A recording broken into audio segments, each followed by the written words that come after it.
Zion come, waiting for the kingdom come.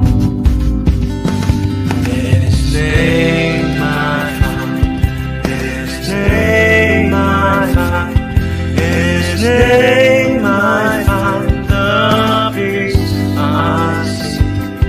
In His name I find, in His name I find, in His name I find the joy I seek. Shalom, selamat pagi Bapak Ibu yang ada di Indonesia dan selamat sore buat teman-teman yang ada di Amerika menjelang malam ya, dan selamat pagi buat menjelang pagi buat teman-teman yang ada di Eropa. Tidak terasa hari ini kita masuk dalam pekan yang baru lagi ya Bapak Ibu. Kita akan renungan pagi bersama Jumsema Adonai. Yang melayani setiap hari Senin adalah Ibu Suryani. Nah Bapak Ibu, pujian ini yang akan kita dengar nanti adalah Pak Frans sendiri yang akan menyanyikan lagu ini. Lagu pertamanya adalah Tak Satu Pun. Kepada Pak Frans bisa mengantar kami untuk masuk persiapan renungan pagi. Dipersilakan Pak.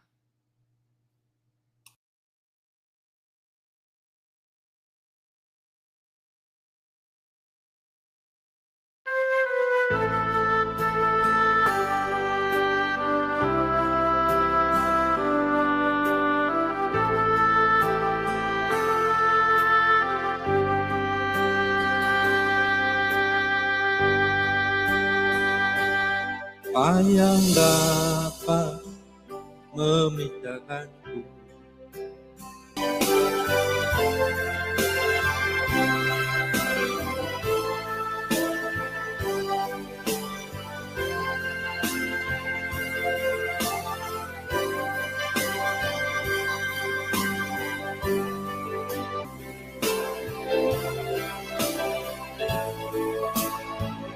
Apa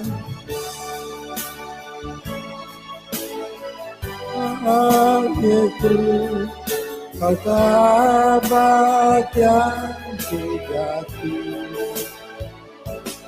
dalam bahaya kau menggendongku, Engkau Yesus sahabatku,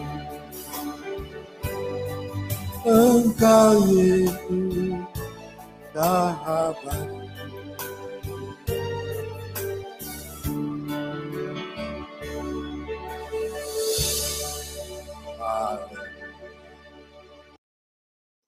Pujian yang sangat indah ya Bapak Ibu ya. Terima kasih Pak Frans. Dan Bapak Ibu, mari siapkan hati kita masing-masing. Mari kita sambut Ibu Suryani. Salam Ibu Suryani.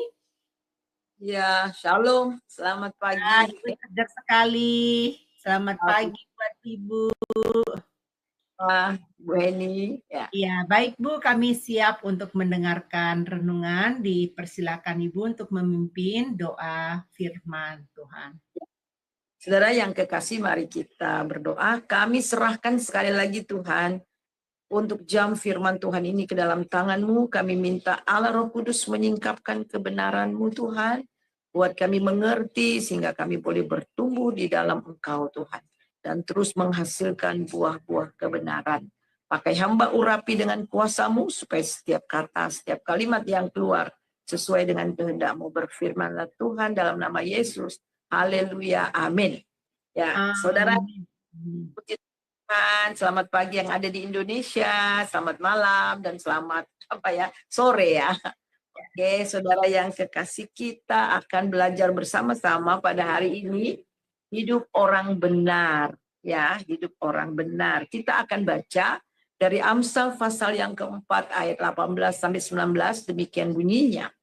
Tetapi jalan orang benar itu seperti cahaya fajar yang kian bertambah terang sampai rebang tengah hari. Jalan orang fasik itu seperti kegelapan, mereka tidak tahu apa yang menyebabkan mereka tersandung. Nah, saudara yang kekasih, hari ini kita lihat ayat ini yang kita baca ini adalah memberi gambaran perbedaan antara jalan orang benar dengan jalan orang fasik, ya, melalui metafora terang dan gelap, ya, terang dan gelap, hidup dalam terang dan hidup dalam kegelapan. Jadi kita melihat di sini dua ayat ini, yang pertama menunjukkan tentang bagaimana kehidupan orang benar dan kemudian bagaimana kehidupan orang fasik. Nah, kita melihat, saudara, jalan hidup orang benar seperti fajar matahari, ya, yang merekah di pagi hari, bersinar semakin lama semakin terang, benderang, ya. Dan ini menunjukkan kehidupan yang bertumbuh dan diubah dalam kemuliaan yang semakin besar. Nah, kita melihat di dalam 2 Korintus 3:18, melihat di sini bahwa dan kita semua mencerminkan kemuliaan Tuhan dengan muka yang tidak terselubung, dan karena kemuliaan itu datangnya dari Tuhan yang adalah Roh, maka kita diubah menjadi serupa dengan gambarnya dalam kemuliaan yang semakin besar. Jadi di firman Tuhan di dalam Amsal tadi dikatakan bahwa jalan orang benar itu seperti cahaya fajar yang kian bertambah terang sampai rembang tengah hari. Ini menunjukkan bahwa kehidupan yang progresif, yang terus maju di dalam Tuhan, bertumbuh di dalam Tuhan, sehingga mencapai karakter Kristus. Nah, kita akan melihat, saudara, dalam kemuliaan yang semakin besar, artinya hidup yang menuju arah peningkatan, ya, untuk terus menjadi serupa dengan Kristus, sehingga Kristus semakin hari semakin nyata dalam hidupnya. Kristus semakin nampak dalam setiap tindakan dalam hidup orang percaya. Yang itu luar biasa, saudara. Jadi ketika seseorang melihat kita, melihat Yesus betul-betul nyata, bukan berarti bahwa tidak ada kelemahan. Ya, setiap orang ada kelemahan. Tetapi mereka melihat bahwa ada kemenangan di dalam setiap kehidupan orang yang benar. Nah, sekarang kita akan melihat apa sih yang dimaksudkan dengan benar menurut Alkitab. Nah, kata benar atau kebenaran dalam bahasa Ibrani adalah emet, itu dalam Perjanjian Lama, dan dalam bahasa Yunani itu adalah aletheia. Nah, orang benar adalah orang yang beriman, yang percaya kepada Tuhan Yesus Kristus. Di dalam Roma 1 ayat 17, sebab di dalamnya nyata kebenaran Allah yang bertolak dari iman, yang memimpin kepada iman, seperti ada tertulis orang benar akan hidup oleh iman. Jadi kita lihat orang benar itu adalah orang yang hidup beriman kepada Tuhan. Ketika dia percaya kepada Tuhan Yesus karena mendengar kebenaran, dia respon, itu adalah titik di mana dia berjalan di dalam kebenaran Tuhan. Itu bertolak dari iman pertobatan dan kemudian dipimpin kepada iman. Wah, ini kita melihat bagaimana bertobat dipimpin dari iman kepada iman. Seperti ada tertulis orang benar akan hidup oleh iman. Saudara, saya kasih pengalaman, ya, saya karena saya memang sedang membangun untuk tempat ibadah, ya, di tempat saya, ya. Jadi waktu dari tahun lalu, jadi ini sudah sekitar hampir 5 bulan berjalan, ya, saudara. Dan ini benar-benar dengan iman. Kami sudah lama berdoa supaya ada tempat yang permanen, ya. Dan memang itu tempat di atas itu memang mama orang tua saya memang serahkan, memang ada los tempat. Jadi itu memang dari dulu bilang ini untuk ibadah. Jadi kami berdoa, Tuhan tolong dengan ajaib Tuhan sediakan. Tapi sampai saat itu tidak ada, ya. Tapi Tuhan bilang ini sudah cukup doanya, sekarang tinggal tindakan. Jadi saya memang betul-betul bertindak. Oke, kita bertindak, Tuhan suruh kita bertindak, kita bertindak. Jadi uang itu cuma hanya 20 juta yang ada di tangan saya. Itu ya saya serahkan semua, ya, untuk pembangunan. Nah, saudara, dari minggu ke minggu itu step by step. Tuhan tidak langsung kasih uang brek gitu, ya. Tetapi dari minggu ke minggu, aduh, minggu depan saya sudah bergumul, ya. Saya harus bayar uang uang tukang 1 minggu 2,1 juta. Itu setiap minggu, saudara. Saudara bisa bayangkan sudah 5 minggu, sudah 5 bulan itu udah berapa?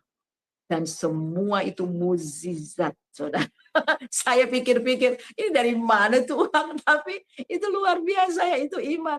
Nah semakin hari ini sekarang, kalau dulu tuh udah mau deket hari Sabtu, mau bayar tukang, saya udah deg-degan gimana, uangnya belum cukup, saya berdoa. Tapi sekarang kok bisa tenang saya? Udah walaupun uang di ATM saya tidak ada, saya tenang aja, tenang. Saya bilang, oh gini rupanya Tuhan ajar saya ya. Orang benar akan hidup oleh iman, saudara. Dan udah waktunya orang yang dari mana-mana yang enggak saya pernah harapkan, enggak saya pikirkan, Ibu ada berkat, minta nomor rekening. Nah, saudara itu dahsyat, saudara. Itu benar-benar dahsyat. Jadi memang, saudara, orang benar itu akan bertumbuh terus dalam iman. Orang benar akan hidup oleh iman. Dia akan membawa kita dari step ke step, dari langkah ke langkah, tetapi menuju progressing. Sehingga dikatakan di dalam ayat yang ke-18, tetapi jalan orang benar seperti cahaya fajar yang kian bertambah terang sampai rembang di tengah hari. Wah, luar biasa, saudara. Nah, kita melihat, saudara, pertama kita harus mengerti terlebih dahulu, slide 6, Bu. Ya, pertama kita harus mengerti terlebih dahulu jika Alkitab menyebut orang benar, ya, slide yang ke-6 Ibu ya. Ya, ketika Alkitab menyebut orang benar, itu berarti orang itu telah dibenarkan oleh Allah. Alkitab jelas mengatakan tidak ada yang benar, seorang pun tidak.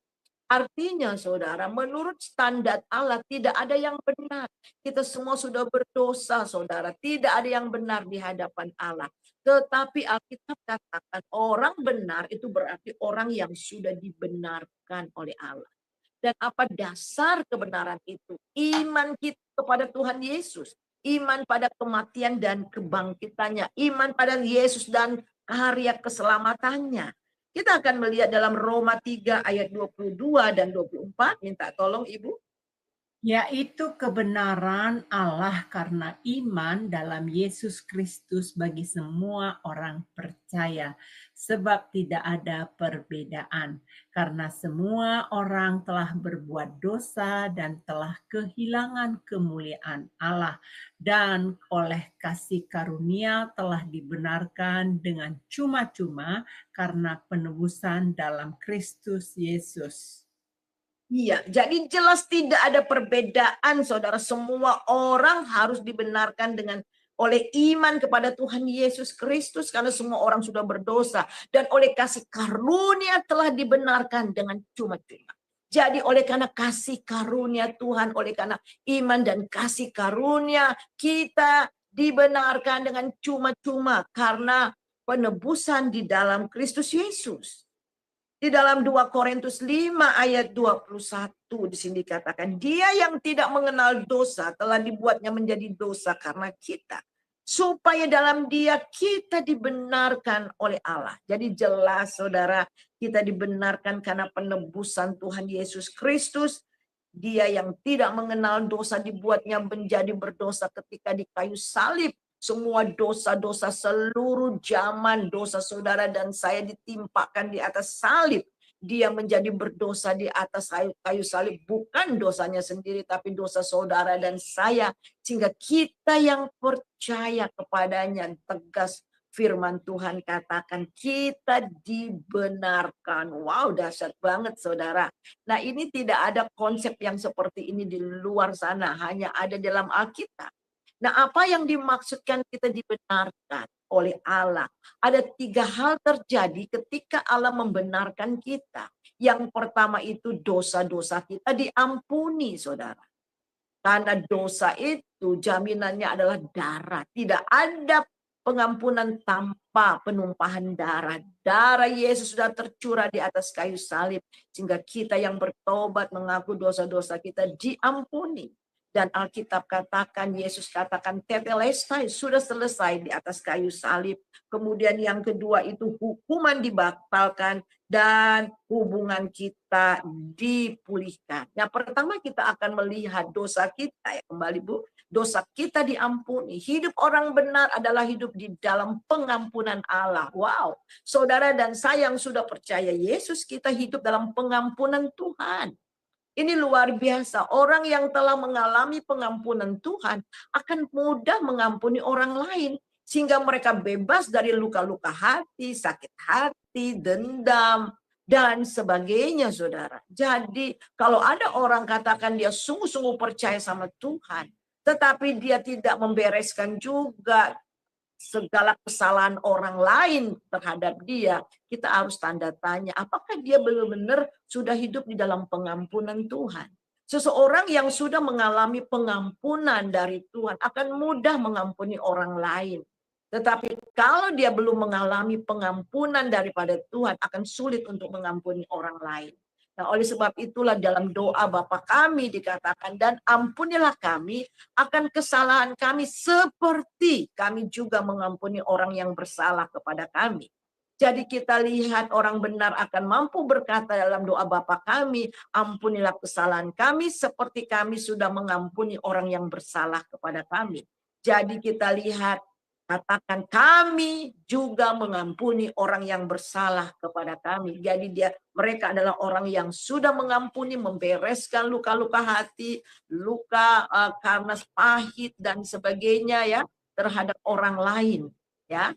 Nah, kemudian kita melihat di sini dosa diampuni ya. Kemudian kita melihat hukuman dibatalkan. Ya, hukuman dibatalkan. Jadi ada 3 hal yang terjadi, dosa diampuni, hukuman dibatalkan bagi orang benar.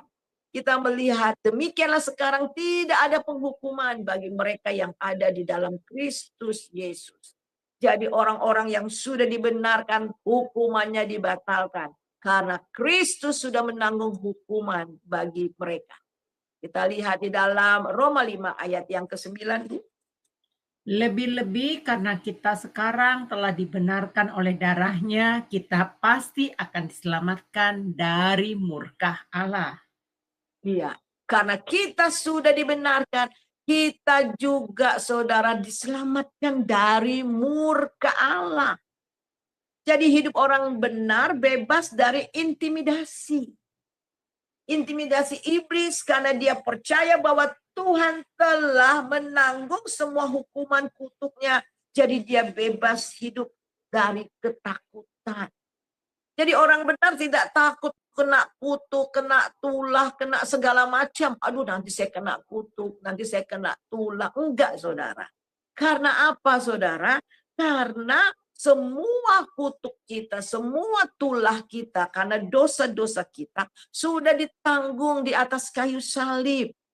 Dan kita bebas dari intimidasi dari iblis.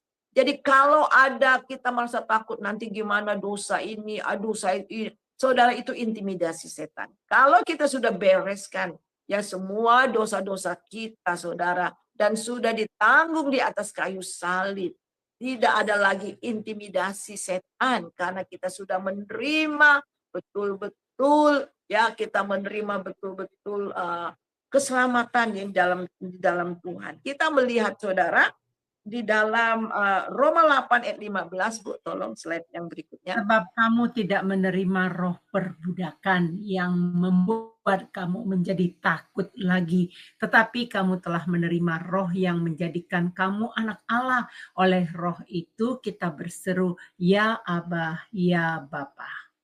Iya, jadi saudara kita tidak menerima roh perbudakan yang membuat kita takut lagi. Kalau tadi takut ini, takut itu, semua dalam ketakutan. Tetapi ketika kita dijadikan anak-anak Allah dan Roh Kudus tinggal dalam kita, kita tidak menerima roh perbudakan. Ternyata sebelum kita menjadi anak-anak Allah, kita dikuasai oleh perbudakan yang membuat kita terus takut, terintimidasi ya oleh iblis. Tetapi sekarang kita tidak lagi menerima roh perbudakan yang membuat kita menjadi takut lagi, tetapi menerima roh, yaitu Roh Kudus yang menjadikan kita anak Allah, dan oleh roh itu kita berseru ya Aba ya Bapa. Wow, dahsyat banget saudara. Kemudian yang ketiga, orang dibenarkan berarti hubungannya sudah dipulihkan ya. Saudara, dosa membuat kita seteru Allah, tetapi di dalam Tuhan Yesus Kristus kita dipulihkan oleh Tuhan. Silakan Bu, Roma 5 ayat yang pertama. Sebab itu kita yang dibenarkan oleh iman, kita hidup dalam damai sejahtera dengan Allah. Oleh karena Tuhan kita Yesus Kristus.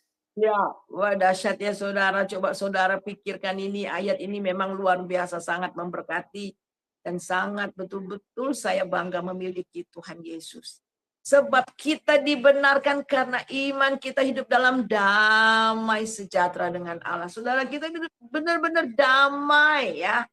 Damai ini bersama dengan Allah membuat hidup kita damai. Ya. Orang yang belum berdamai dengan Tuhan, dia tidak akan bisa berdamai dalam dirinya sendiri. Dan dia sulit juga berdamai dengan orang lain, saudara. Kunci kenapa ada banyak orang tidak ada damai dan sulit berdamai dengan satu dengan yang lain. Oleh karena apa? Karena dia belum berdamai dengan Tuhan.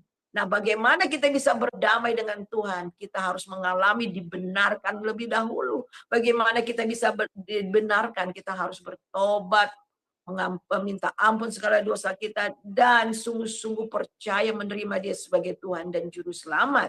Nah, dan kemudian kita dilahirkan kembali. Jadi hidup orang benar adalah hidup dalam damai sejahtera dengan Allah. Karena hubungannya telah tersambung dengan Tuhan. Wow, luar biasa.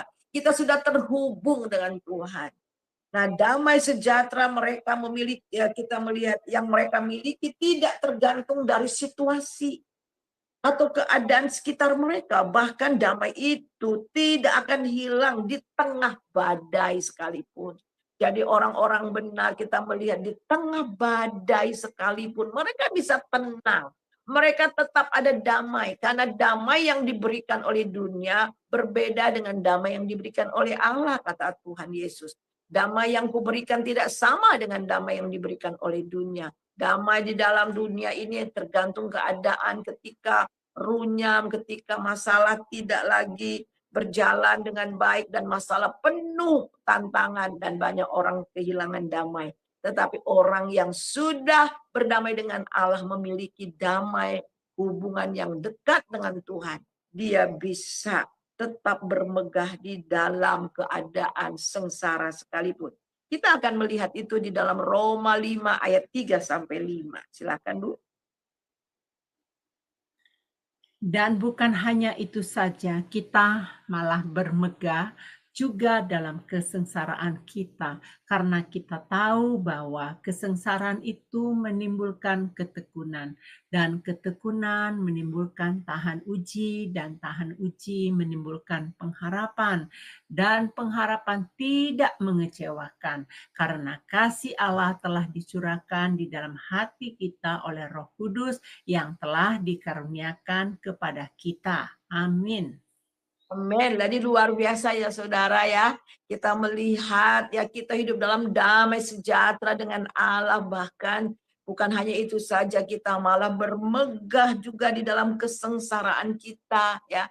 Kita bisa kuat di dalam kesengsaraan kita, dalam badai yang kita hadapi. Karena kita tahu bahwa kesengsaraan itu menimbulkan ketekunan. Ketekunan menimbulkan tahan uji menimbulkan pengharapan. Dan pengharapan tidak mengecewakan. Karena apa? Karena kasih Allah telah dicurahkan ke dalam hati kita. Lagu tadi yang pertama, tidak ada yang dapat memisahkan kita dari kasih Allah yang dinyanyikan oleh Pak Frans tadi ya. Apakah itu ketelanjangan, apakah itu pedang, apakah itu maut, bahkan malaikat-malaikat sekalipun tidak dapat memisahkan kita dari kasih Allah. Wow, luar biasa. Dan inilah keteguhan ya, keteguhan, keyakinan yang kokoh dari orang-orang percaya, orang-orang benar. Nah, inilah alasan juga mengapa Ayub tetap memuji dan menyembah Tuhan di tengah badai yang berat. Sekalipun yang menimpa hidupnya itu berat sekali, dia kehilangan segala sesuatu dalam sekejap, dalam satu hari. Tetapi dia mampu hidup dan bersyukur kepada Tuhan. Karena apa? Karena ada damai dan kasih Allah yang ada di hatinya. Dan dia terus terhubung dengan Allah. Inilah yang menyebabkan kenapa orang benar bisa bermegah di dalam kesengsaraan. Karena ada damai di dalam hati mereka. Kasih Allah memenuhi mereka. Dan hati mereka terus terhubung dengan Allah. Jadi damai dan kasih Allah yang telah memampukan dia, Ayub, untuk bermegah di dalam kesengsaraan. Sehingga terus menghasilkan buah kebenaran yang memuliakan Allah. Kita akan melihat di Yakobus 3:18 dan juga Filipi 1 ayat yang ke-11. Tolong Bu. Dan buah yang terdiri dari kebenaran ditaburkan dalam damai untuk mereka yang mengadakan damai. Penuh dengan buah kebenaran yang dikerjakan oleh Yesus Kristus untuk memuliakan dan memuji Allah. Amin. Jadi orang-orang benar akan menghasilkan buah-buah kebenaran, ya. Kita lihat yang ditabur dalam damai. Kenapa ditabur dalam damai? Karena memang kita sudah mendapat damai itu kasih Allah, sehingga kita bisa menabur damai, sehingga kita bisa membawa damai, saudara ya. Karena sudah ada berdamai dengan Allah dan hati kita penuh dengan damai daripada Tuhan. Dan yang luar biasa dikerjakan oleh Yesus Kristus ya, menghasilkan penuh dengan buah kebenaran, dikerjakan oleh Yesus untuk memuliakan, memuji Allah. Sehingga hidup kita terus memuji Allah. Kita melihat Tuhan memberikan kriteria hidup orang benar. Nah, sekarang kita akan melihat apa sih kriteria hidup orang benar. Tetapi yang tadi kita bahas itu identitas mereka, ya, keyakinan mereka di dalam Tuhan, fasilitas mereka di dalam Tuhan sebagai orang-orang yang telah dibenarkan. Sekarang kita akan lihat di dalam tindakan mereka sehari-hari itu seperti apa orang benar itu. Alkitab memberikan beberapa kriteria di dalam Ayub 1 ayat yang pertama, ayat 1 juga, dan juga di dalam ayat yang ke-6, saudara. Kita akan melihat bagaimana Tuhan sendiri berbicara, mengatakan siapa Ayub itu di hadapannya. Kita baca, silakan Bu. Ada seorang laki-laki di tanah Uz bernama Ayub. Orang itu saleh dan jujur. Ia takut akan Allah dan menjauhi kejahatan.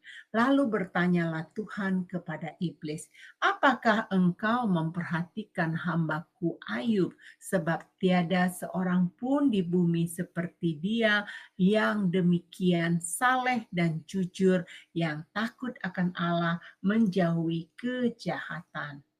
Wah, ini perkataan Tuhan sendiri loh, saudara. Tuhan sendiri, yang Allah sendiri berkata kepada iblis, ya, dia tanya, kamu nggak lihat tuh hambaku?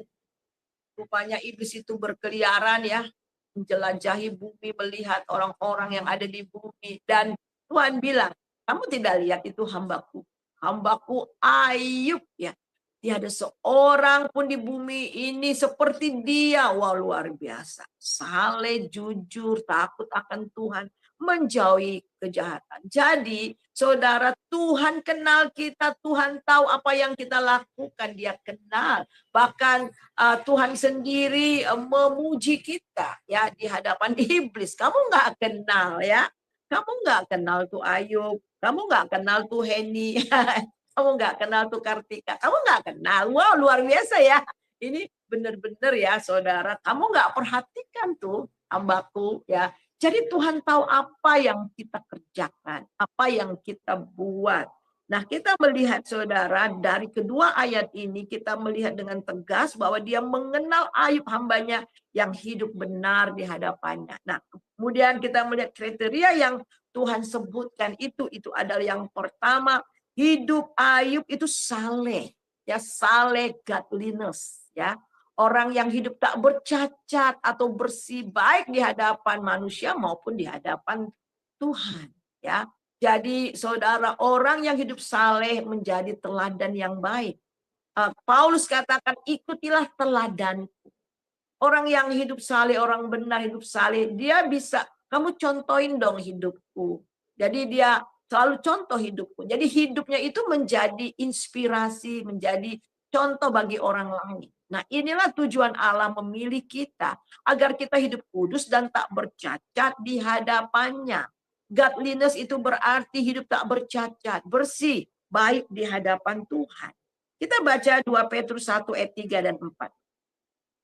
Iya, karena kuasa ilahinya telah menganugerahkan kepada kita segala sesuatu yang berguna untuk hidup yang saleh oleh pengenalan kita akan Dia, yang telah memanggil kita oleh kuasanya yang mulia dan ajaib. Dengan jalan itu Ia telah menganugerahkan kepada kita janji-janji yang berharga dan yang sangat besar, supaya olehnya kamu boleh mengambil bagian dalam kodrat ilahi dan luput dari hawa nafsu duniawi yang membinasakan Ya. dunia. Saudara, kita melihat di sini, saudara, kita melihat bagaimana Tuhan itu luar biasa telah memperlengkapi kita, menganugerahkan segala sesuatu yang berguna. Sebagai orang-orang yang telah dibenarkan, Dia telah memperlengkapi kita, menganugerahkan segala sesuatu yang berguna bagi orang percaya. Apa itu? Untuk hidup saleh. Jadi untuk hidup saleh sebagai orang benar, sebagai orang percaya itu sangat mungkin. Karena telah dianugerahkan kepada kita. Nah, oleh pengenalan kita akan Dia yang telah memanggil kita oleh kuasa-Nya yang mulia dan ajaib. Dan ayat yang keempat lebih jelas, dengan jalan Ia telah menganugerahkan kepada kita janji-janji yang berharga yang sangat besar. Supaya apa? Supaya olehnya kamu boleh mengambil bagian dalam kodrat ilahi. Supaya kita luput dari hawa nafsu dunia yang membinasakan. Itu sudah ada potensi ilahi dalam hidup kita untuk katakan no to sin dan betul-betul hidup saleh. Nah, kalau sampai jatuh itu karena sekali lagi free will kita, karena kita tidak taat. Jadi orang yang hidup saleh juga adalah orang yang hidup penuh tanggung jawab. Tanggung jawab atas hidupnya dalam pekerjaan rumah tangga, dalam pelayanan, dengan memastikan semua harus sesuai dengan kebenaran firman Tuhan dan nilai-nilai kerajaan. Kita melihat slide yang ke-20. Hidup orang saleh adalah hidup yang tak bercacat, ya. Bersih, bertanggung jawab. Ini adalah salah satu langkah untuk menerima berkat orang percaya, ya. Berkat dan kepercayaan Tuhan yang besar. Jadi orang benar itu adalah orang yang tak bercacat, bersih, bertanggung jawab, ya. Salah satu langkah di mana mereka menuju kesuksesan. Dan juga orang yang dapat dipercaya. Kita melihat yang ketiga, jujur, ya. Jujur di slide yang ke-21, Bu. Jujur. Jujur, ya, jujur. Jadi kriteria yang berikutnya itu adalah jujur atau upright, ya. Upright di dalam bahasa Ibrani-nya adalah yasar, kata Indonesianya adalah tulus. Jadi orang benar itu adalah tulus, ya, terus terang, polos, lurus, baik dalam perkataan dan tindakan. Orang yang jujur adalah orang yang memiliki kepribadian yang kuat, tidak mudah tergoda dan tergiur oleh kekayaan dunia, oleh kesenangan dunia. Orang yang jujur adalah orang yang kuat berpegang pada prinsip kebenaran firman Tuhan. Jadi dia tetap berpegang teguh kepada kebenaran. Orang-orang benar lebih memilih rugi daripada memberontak kepada Tuhan. Nah, kita melihat orang yang jujur adalah orang yang taat pada Tuhan sehingga ia berani bayar harga demi kebenaran. Wow, luar biasa, saudara. Ini kebenaran firman Tuhan. Dan kemudian yang ketiga itu adalah kriteria yang ketiga yang Tuhan sebutkan di dalam Ayub itu adalah takut akan Tuhan. Nah, orang yang hidup takut akan Tuhan, orang benar pasti hidup takut akan Tuhan. Karena dia menghormati, mengagumi Tuhan. Orang yang takut akan Tuhan karena dia mengenal dan mengasihi Tuhan. Jadi bukan takut seperti hantu gitu ya. Tetapi itu lebih hormat, ya. Kita hormat, kita hormat, mengagumi Tuhan. Dan benar-benar taat, surrender sama Tuhan.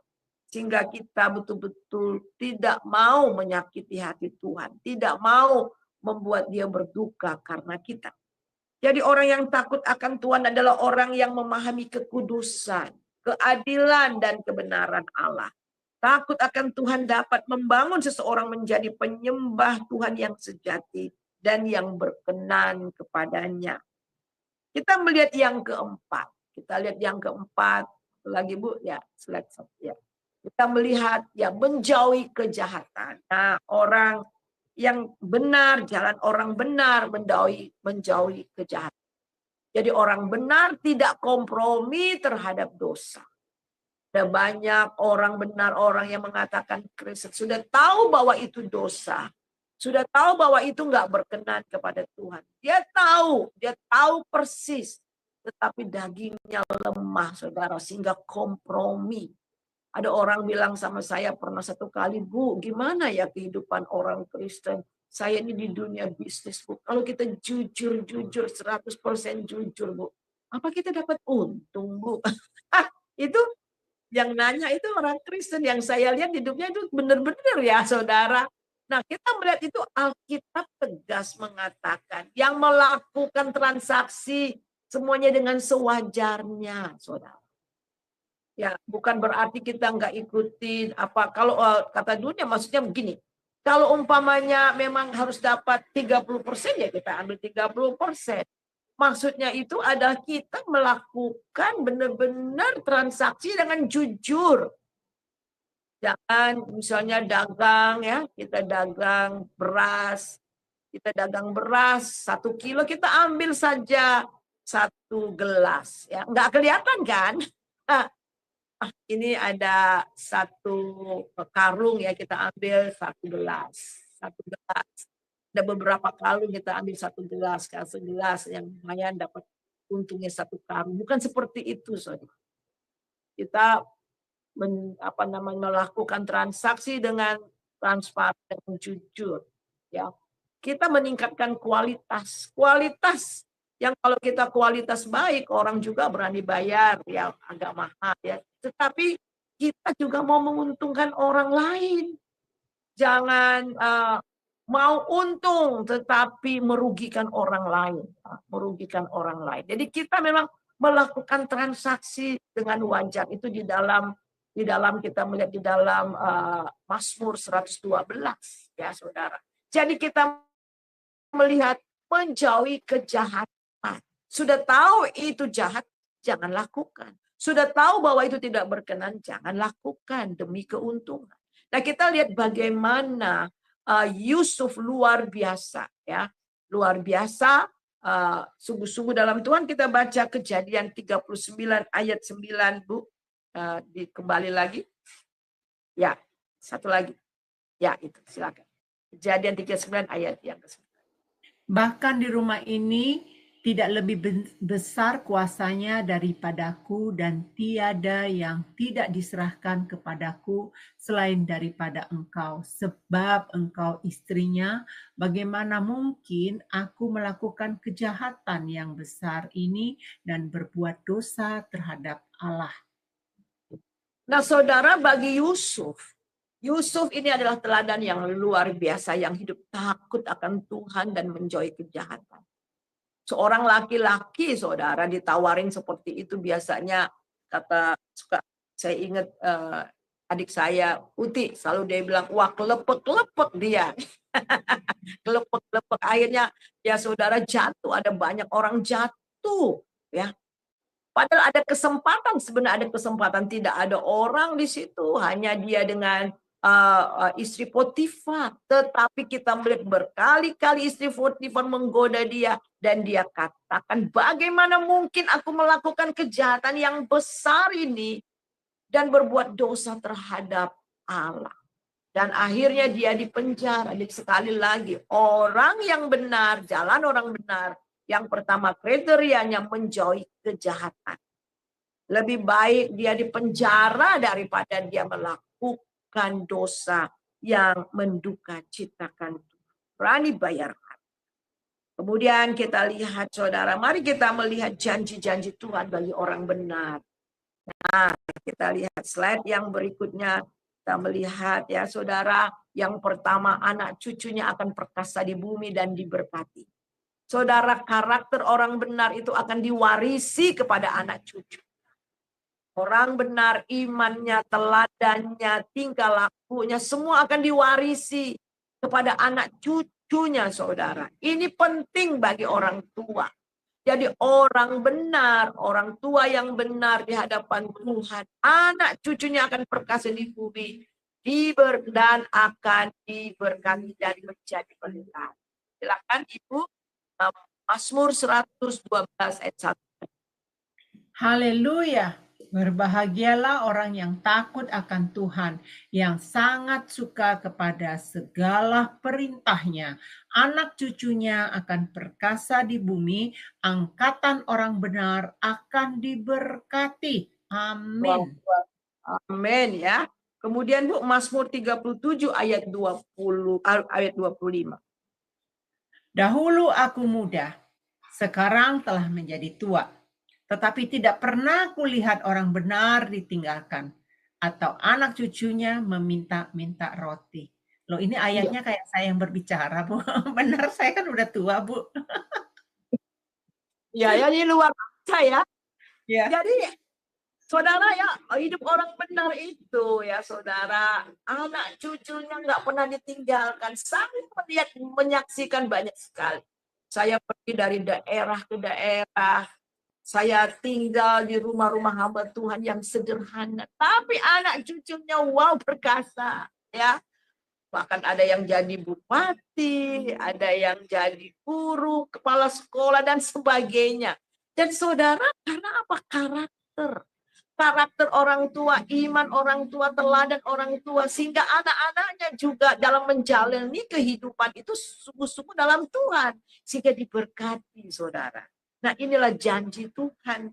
Nah, kita melihat yang berikutan juga ada, dia juga diberkati secara jasmani ya. Diberkati secara jasmani, bukan berarti menjadi kaya raya dan sebagainya. Diberkati, saudara. Wah, luar biasa ya.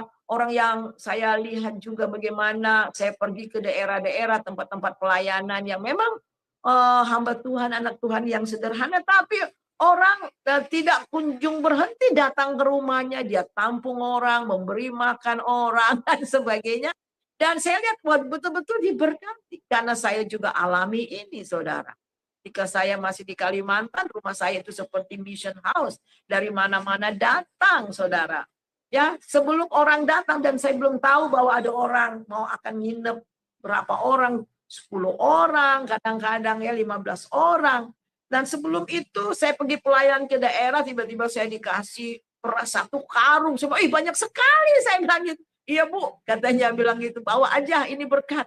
Dan ternyata beberapa hari kemudian saya dapat telepon bahwa ada orang yang akan tinggal di tempat kami. Jadi luar biasa ya saudara ya. Orang benar itu diberkati ya saudara, juga secara jasmani. Kemudian tak goyah ya. Tidak goyah dan akan selalu dikenang orang. Nah itu, dia tidak goyah dan selalu dikenang orang. Karena apa? Hidupnya menjadi teladan. Ayat yang ke-6. Mazmur 112 ayat yang ke-6. Sebab ia takkan goyah untuk selama-lamanya. Orang benar itu akan diingat selama-lamanya. Amin. Ya. Walaupun dia udah meninggal ya, teladannya tetap menjadi inspirasi bagi banyak orang. Amin. Nah itu ya. Dan kemudian ia tidak takut akan kabar celaka. Karena lurus. Nah kalau orang nggak lurus, nggak benar, banyak korupsi. Pada takut kalau ada kabar celaka. Ya saudara, hidupnya was-was, tidak ada sukacita. Nah, di sini dikatakan sebab ia takkan goyah untuk selama-lamanya. Orang benar ya. Orang benar, maaf di dalam slide-nya, orang benar itu akan diingat selama-lamanya, yaitu tadi ya. Dan kemudian tanduknya meninggi dalam kemuliaan. Ayat 9. Tanduknya meninggi di dalam kemuliaan. Yang ini ya Bu ya. Ya satu lagi Bu. 5. Slide berikutnya. Ya, ia membagi-bagikan Ia memberikan kepada orang miskin, kebajikannya tetap untuk selama-lamanya, tanduknya meninggi dalam kemuliaan.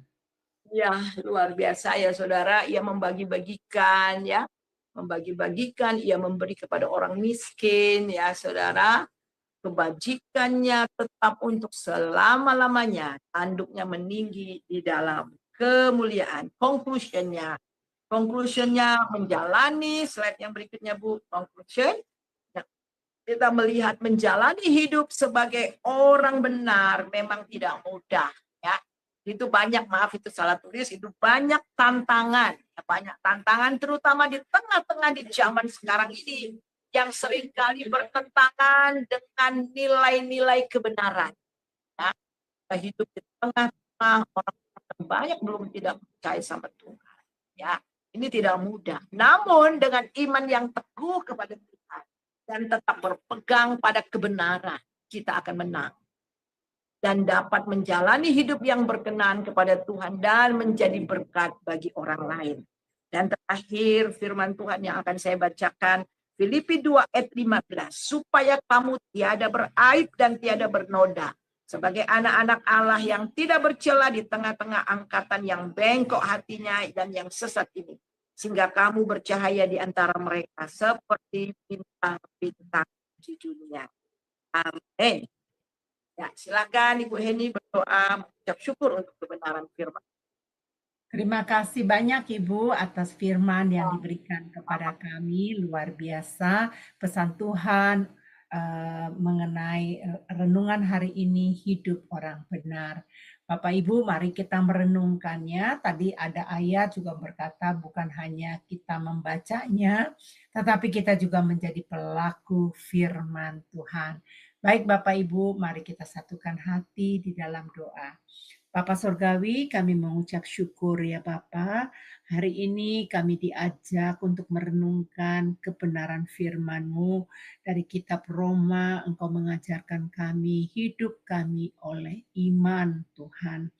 Bapa, kami sangat bersyukur ya Bapa karena kami dibenarkan, dosa kami diampuni ya Bapa. Bahkan hukuman kami yang tadinya kami tidak percaya kepada keselamatan, itu dibatalkan semenjak kami melahir baru dan percaya kepada Tuhan. Dan Tuhan, hubungan kami ini dipulihkan ya Bapa semenjak kami percaya menerima Tuhan Yesus sehingga kami menjadi anak-anak-Mu. Bapa, terima kasih ya Bapa. Bapa, kami mau belajar dari Ayub ya Bapa, yang diberikan kemampuan yang tinggi oleh karena kasih anugerah-Mu. Bapa, kami berharap ya Bapa, agar kriteria dari Ayub ini Tuhan, itu menjadi milik kami ya Bapa.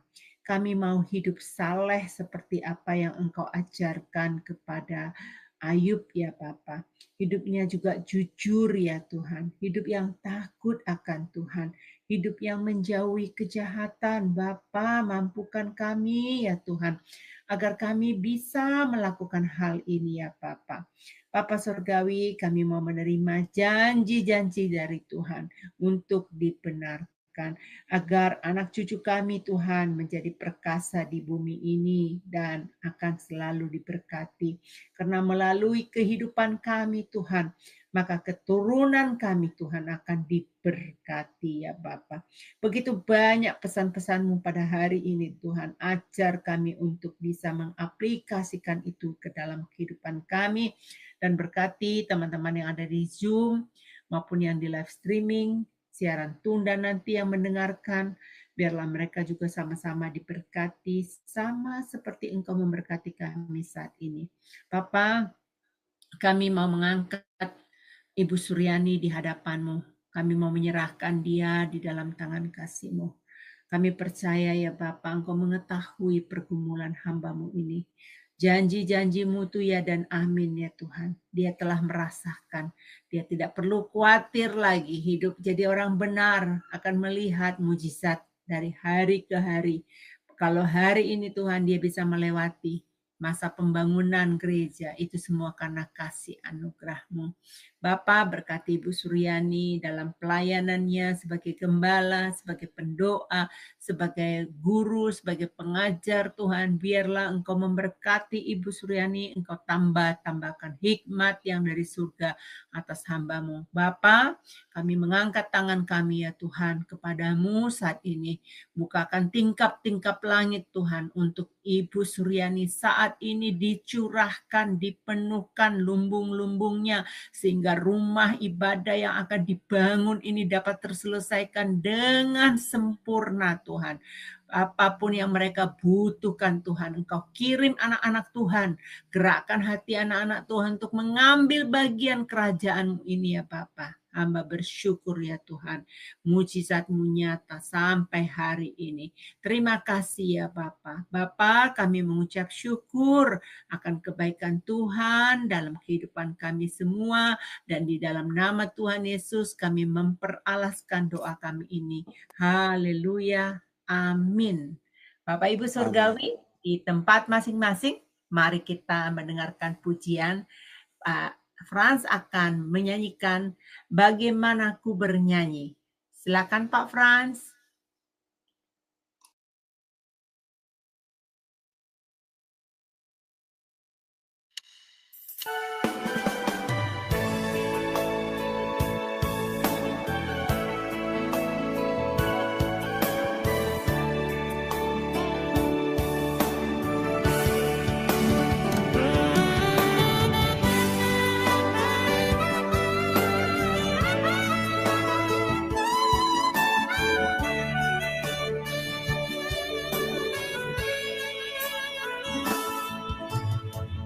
Bagaimana aku kan bernyanyi tentang kasih cintamu.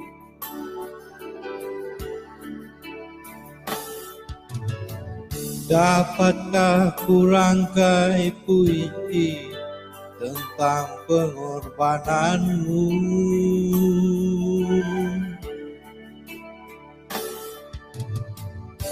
Duri yang pedih menggantikan mahkota kemuliaan-Mu, Tuhan. Karena diriku yang berdosa, nyawa Kau serahkan.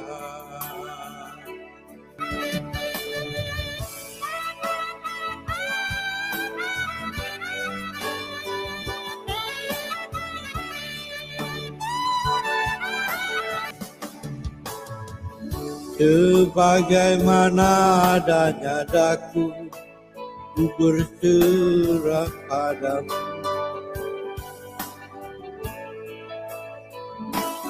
Amin.